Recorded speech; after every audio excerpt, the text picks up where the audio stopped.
Media যেই ইনসাফের দায়িত্ব নিয়ে পরিচালনা করার কথা ছিল করে নাই, যে কারণে শেখ হাসিনাকে ফেসিস্ট বানানোর জন্য তাদের ভূমিকা ছিল অনেক বেশি। হাসিনাকে যারা স্বৈরাচার হিসাবে প্রতিষ্ঠিত করেছে, মানে সবচেয়ে বড় যাদের দায়, তাদের মধ্যে আমি মনে করি মিডিয়া অন্যতম। হেফাজতে এতগুলো মানুষকে হত্যা করা হয়েছে, এগুলো কিন্তু মেইন স্ট্রিম পত্রিকাগুলোতে আসে নাই। আসছে কি? গাছ কাটার নিউজ আসছে, সবুজ ধ্বংসের নিউজ, মানব ধ্বংস করে সব এতগুলো মানুষকে হত্যা করা হলো, সেই নিউজটা কিন্তু ভালোভাবে আসে। মিডিয়া খুবই গুরুত্বপূর্ণ।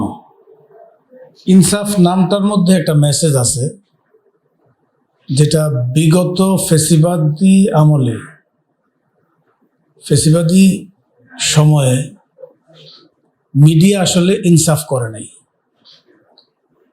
মিডিয়া যেই ইনসাফের দায়িত্ব নিয়ে পরিচালনা করার কথা ছিল করে নাই, যে কারণে শেখ হাসিনাকে ফেসিস্ট বানানোর জন্য তাদের ভূমিকা ছিল অনেক বেশি। হাসিনাকে যারা স্বৈরাচার হিসাবে প্রতিষ্ঠিত করেছে, তাদের মানে সবচেয়ে বড় যাদের দায়, তাদের মধ্যে আমি মনে করি মিডিয়া অন্যতম। তো ইনসাফ নামটা যেমন ইনসাফ, সমাজ এবং সর্বক্ষেত্রে ইনসাফ কায়েমের জন্য ভূমিকা পালন করবে। আমি যতটুকু জানি, ইনসাফের প্রতিষ্ঠা চিটাগাং কেন্দ্রিক হলেও ঢাকায় মনে হয় 12 বছর হয়ে গেছে। তাদের অনেক চড়াই উতরাই পেরিয়ে আজকের এই অবস্থানে এসেছে। আসলে মিডিয়া সব সময় তো আমাদেরকে বিভিন্নভাবে ট্যাগ লাগিয়ে আমাদের উপর স্টিম রোলার চালিয়েছে। এই যে জঙ্গিবাদের নাটক আমরা বিগত সময়ে দেখেছি, মৌলবাদের নাটক দেখেছি, মানুষের চরিত্র হননের নাটক আমরা দেখেছি।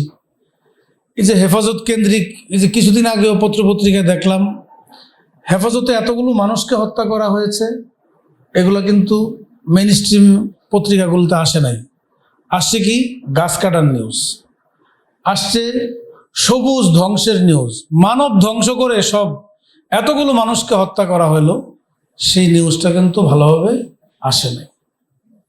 সেক্ষেত্রে আমাদের মিডিয়াতে আরো বেশি ভূমিকা পালন করতে হবে। আমি মনে করি বিগত যে কোনো সময়ের চেয়ে এখন বর্তমানে আমাদের অঙ্গনের ভাইয়েরা মিডিয়াতে এগিয়ে আসছে। আমরা যারা রাজনৈতিক কর্মী কাজ করি, বিভিন্ন মিডিয়াতে আমাদের প্রেস রিলিজগুলি পাঠাই, আমাদের নিউজগুলো পাঠাই। আমরা দেখি সেই সকল পোর্টাল কিংবা নিউজ এজেন্সি আমাদের প্রেস রিলিজটাকে গুরুত্ব দেয় যেখানে আমাদের লোক আছে। আমাদের কওমি অঙ্গনের যে ঘরানার লোকই হোক, বাংলাদেশ খেলাফত মজলিসের একটা প্রেস রিলিজ গেলে সেটা গুরুত্বের সাথে নেয়, কারণ সে এই অঙ্গনের লোক। তা আমি মনে করি ইনসাফের সফলতা হলো এই জায়গায়, এবং এই মিডিয়াগুলোর সফলতা, যারা এই ছোটোখাটো পোর্টাল, তারা কিন্তু অনেক সাংবাদিক বড় বড় মেইন স্ট্রিম মিডিয়াতে সাপ্লাই দিয়েছে। এটা তাদের সফলতা। তো এই ধারা আরো অব্যাহত থাকবে এবং ইনসাফ আরো বড় প্রতিষ্ঠান হবে, একটা জাতীয় প্রতিষ্ঠান হবে। আন্তর্জাতিক অঙ্গনে মুসলিম বিশ্বের সংবাদগুলো নির্ভর একটা পত্রিকা এটা চলতেছে।